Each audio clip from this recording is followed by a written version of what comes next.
kaya katong dengan you.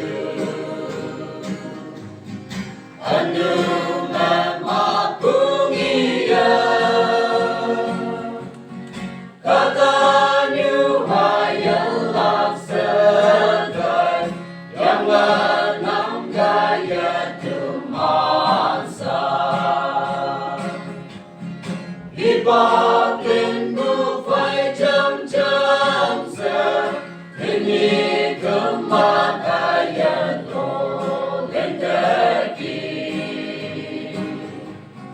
ta đong như mà kemat ayat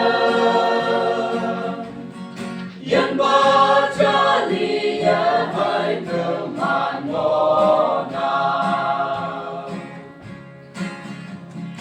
Yom nộp tơ bay quang tơ ca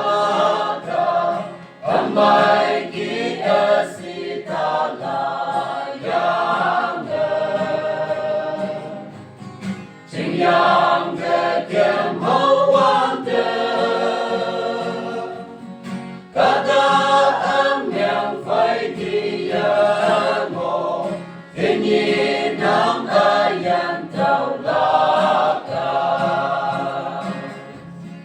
Iba quyền tu phải chăm chăm giờ Thế nhi kemat ayat lo lên kaki Kadong như mà kemat ayat Yang baca dia hai kemat nona